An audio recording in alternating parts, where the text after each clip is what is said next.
অদ্য ২৭শে ফেব্রুয়ারি ২০২৫ খ্রিস্টাব্দ two armed police battalion Bangladesh পুলিশের অধিনায়ক অ্যাডিশনাল ডিআইজি জনাব আলী আহমদ খান মহোদয়ের সার্বিক দিক নির্দেশনায় টু এপিবিএন ও রিয়ার হেডকোয়ার্টার্স মেঘলা বান্দরবন সাইবার ক্রাইম সেল কর্তৃক ১৭,৪৯,৪১৫ টাকার সমমূল্যের বিভিন্ন কোম্পানির ৮০টি হারানো মোবাইল ফোন ও অনলাইন আর্থিক প্রতারণার সর্বমোট ২,২৭,৫২০ টাকা উদ্ধারপূর্বক প্রকৃত মালিকের নিকট হস্তান্তর করা হয়। আপনার মোবাইলটা তো আপনি ফেরত পাইলেন, এখন আপনার কেমন লাগতেছে? আমার অনেক ভালো লাগতেছে, আর যে ভাইয়েরা এই মোবাইলটা উদ্ধারের জন্য এত পরিশ্রম করছে তাদের জন্য আমার আন্তরিক অভিনন্দন, ভালোবাসা ও শুভেচ্ছা। কতদিন আগে হারাইছে আপনার মোবাইল? এটা ফেব্রুয়ারি মাসে, এই অক্টোবর মাসে হারাইছে। গত বছর অক্টোবরে।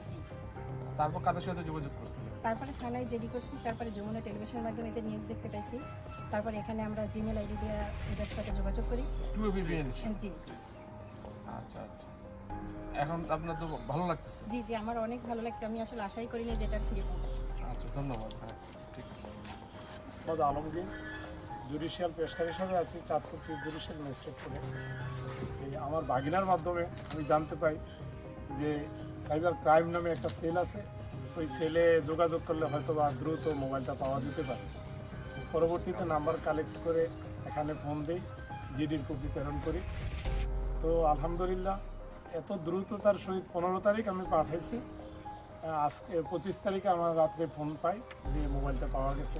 তারপরে আমি জাস্টিফাই করার জন্য আসলে কি সঠিক কিনা আরও ঊর্ধ্বতন কর্তৃপক্ষের সাথে যোগাযোগ করি, বিষয়টি পরে নিশ্চিত হই যে না আসলেই সঠিক। খুব ভালো লাগতেছে, বিশেষ করে আজকের এই সাইবার ক্রাইমের প্রধান অতিথি জনাব Ali Ahmad Khan sir, additional DIG মহোদয় সহ এই সংস্থার গর্বিত সদস্যবৃন্দ প্রত্যেকের প্রতি আমার রইল গভীর শ্রদ্ধা, সম্মান এবং কৃতজ্ঞতা। আমার নাম হলো আফরোজা আক্তার, আমার বাসা হলো মিরপুর একে। আমার ফোনটা আমার বাসা থেকে চুরি হয়েছে, তো আমি ফেসবুক পেজের মাধ্যমে সাইবার ক্রাইমের ATM2 এর এখানে আমি ইমেল করি, আর আমি অনেক ভালো ভালো রিভিউ দেখে তারপরে আমি নক দিচ্ছি। কিন্তু অনেকে বিশ্বাস করে না, বাট আপনাদের সবার বিশ্বাস করা উচিত যে ফোনটা আসলে পাওয়া যায়। থ্যাংক ইউ, আপনাদের অনেক ধন্যবাদ। আমি একটা স্টুডেন্ট, আমার জন্য আমার ফোনটা অনেক ইম্পর্টেন্ট। হ্যাঁ, ধন্যবাদ। ঠিক আছে, ধন্যবাদ। কিভাবে হারাইছিল মোবাইলটা? বাড়ি আছে, গাড়ি ছিল, আমি ছিলাম এইখান থেকে মোবাইলটা হয়ে যা। কতদিন আগে? এক দেড় বছর। দেড় বছর আগে হারাইছিল। তো এতদিন পরে পাইলেন, এখন আপনার কেমন লাগতেছে? এতদিন পরে পাইবেন আশা করছিলেন?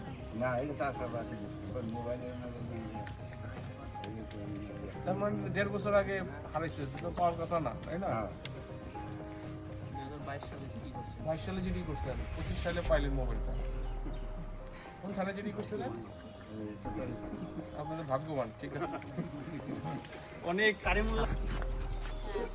মোবাইলটা পেয়ে অনুভূতি আমার অনেক ভালো লাগছে, আর আমার এই মোবাইলের জন্য যে কাজ করেছি তাদেরকে অসংখ্য।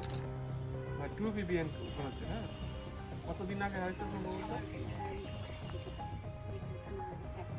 জানুয়ারি মাসে হয়েছে।